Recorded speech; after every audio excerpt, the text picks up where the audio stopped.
Good evening, ladies and gentlemen, and welcome to my new format of No Fixed Name or Abode, which I'm going to use to talk, essentially, about a game I've been playing recently, and also give you some updates on the channel, because I don't think that either would actually carry a video by itself. So you know what, let's mush them both into one place, save ourselves a bit of work. That sounds fantastic. So, the swing of this video, as you can see from the footage in the background, is Titan Souls, a little indie take on Shadow of the Colossus, if you like. Although with a prominent Souls in the name, you may think that somebody is trying to cash in on the Dark Souls phenomenon, and he wouldn't be a million miles away. The game as a whole feels... it has a feel of Shadow of the Colossus to it, but the Dark Souls thing feels a lot more like it's the core idea of it, because the difference between Shadow of the Colossus and Dark Souls, which are similar in many ways, but the main difference is how the combat feels. So in Shadow of the Colossus, it's very much an endurance test. You have to hang on as the bosses try to shake you off and stab them over and over as they wear you down and you wear them down. Whereas in Dark Souls, it always feels a lot more knife edge. There's one hit in it. You have to get one hit before the boss gets one hit on you, and you're thrown across the room and have to gnaw your controller in half in desperation. And that's a lot more the way that Titan Souls goes. So you've got throughout the game you're killed by anything in one hit, which is why I'm sure the footage in the background is now showing me dying over and over and over again. So you only ever have one hit, which does make the combat very, what's the word I'm looking for? Tense, I suppose? Frenetic, hectic, that's the word I'm looking for. Frenetic? Is that even a thing?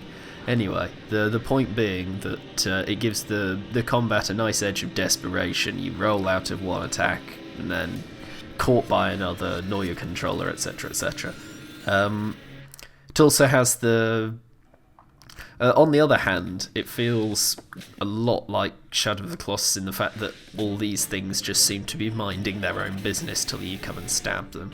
Yes, Dark Souls has an element of that, but at the end of the day you walk through a door and then these things attack you. It's not like you have to go and whack Ornstein and Smough as soon as you go through that bloody fog door. They're trying to beat you to death.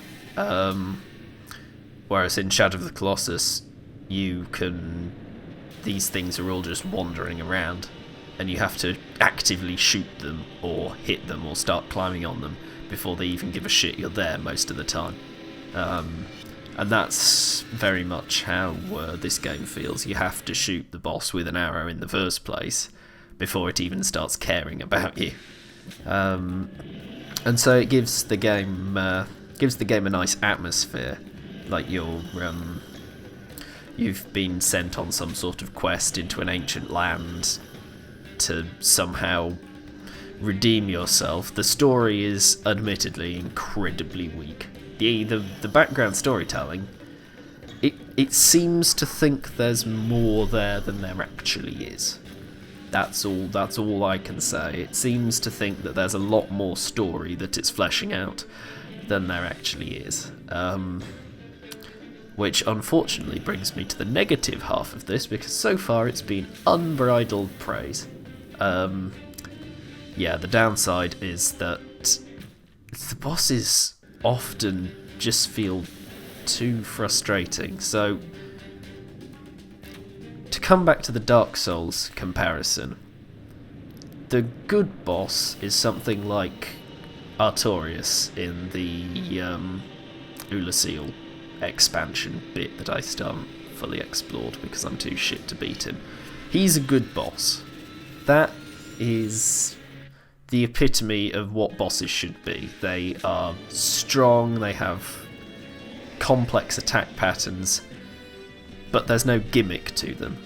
You just have to use your skill to beat it. You don't have to flick 3 switches or get him to run into a wall and knock himself out. You just have to be good at the game. You have to be able to dodge roll, to see attack patterns, to block when you need to block, but to get out of the way when you know your shield isn't up to the job. But the Titan Souls bosses do occasionally get this right. There's a Yeti that I forgot to get footage of that gets this perfectly right. You have to dodge out the way of its attack and then instantly fire an arrow. It has to be very knife-edge reflexes. But actually, one of the bosses I captured, the cube with a spiky ball hand arrangement, which must make it very difficult to sweep his hair out of his eyes, etc. He gets this right. You have to stay out of the way of his attacks and then pick your moment. There's no getting him to knock himself out by making him knock over his bookcase such that a copy of the Count of Monte Cristo beams him on the head. You just have to be faster than he is. You have to be ready to attack when the moment arises. But then you come to something like what's the best example in Titan Souls? Actually, yeah, there's the bloody squidgy marshmallow fire boss that I gave up on in the end because it was just irritating me.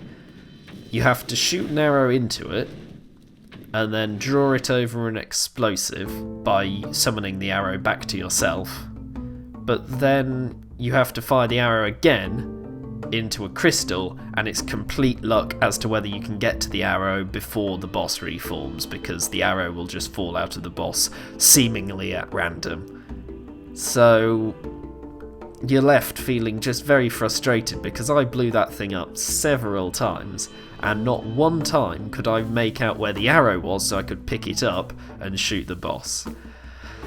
And it feels less like Artorias and more like Bed of Chaos, and if any of you have played Dark Souls, you will know how much bullshit that boss is. That is really the epitome of bad boss design.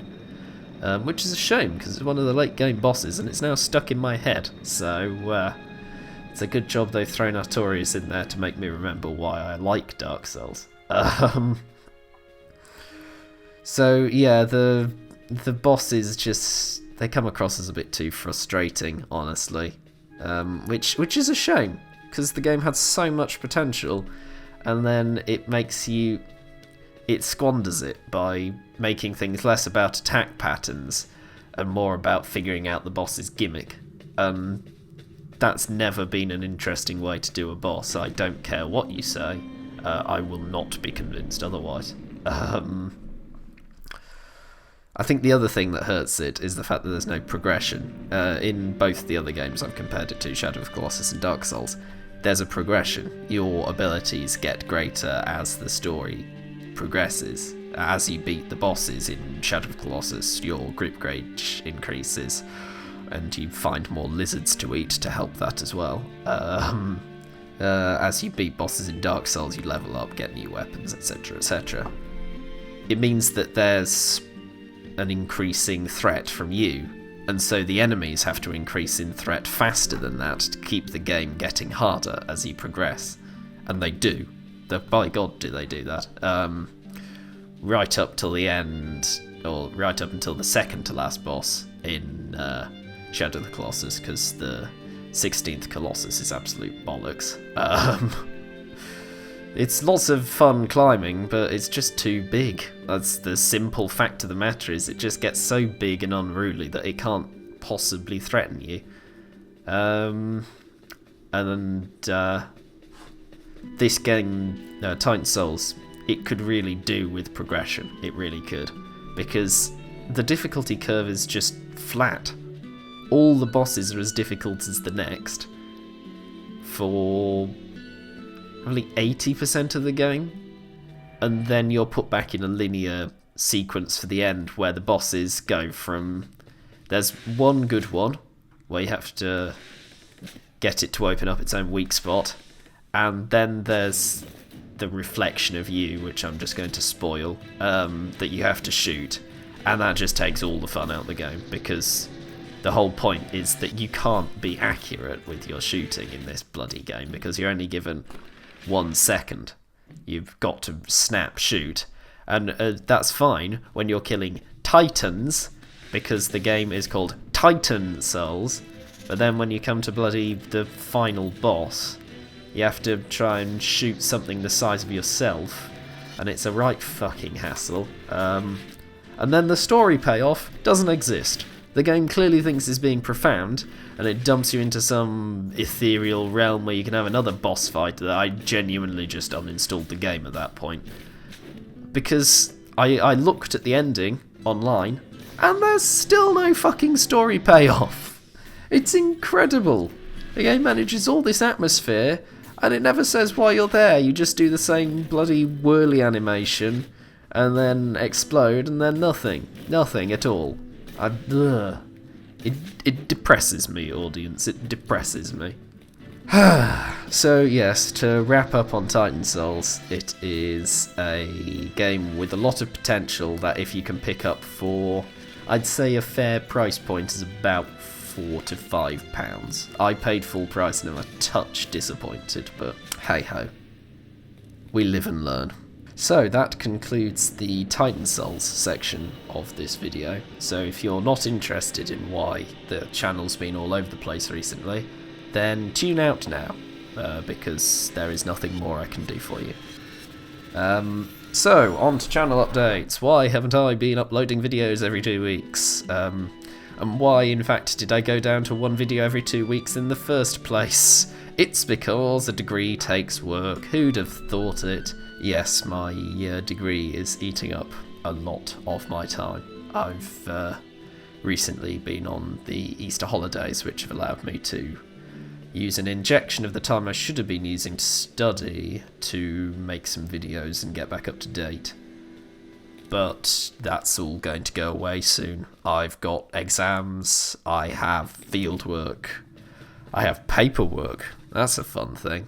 I'll tell you more about that later.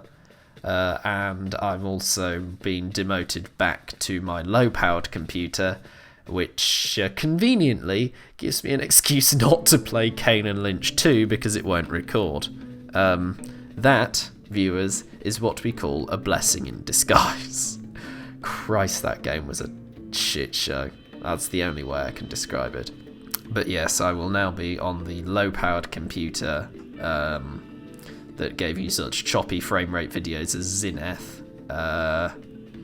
And so I'm thinking of adding some new formats so that I basically don't have to have my laptop that's able to record things slightly better. Essentially, I need to find a way to work around that.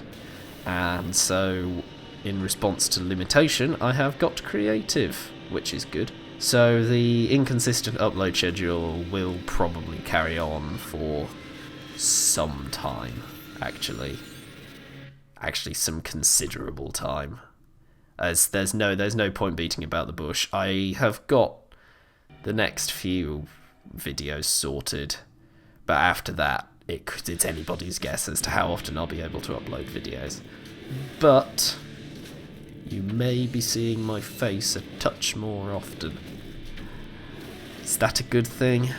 How about we leave that? If you care, comment. Is seeing my face a good thing? Well, that's pretty much everything for this video, so thank you for watching. Thank you for sticking around this long. It's been a whole 15 minutes, wow. Think of all the time that you could have spent on something else that you've just spent listening to me. It's rather refreshing, actually. Right, thanks for listening. Good night.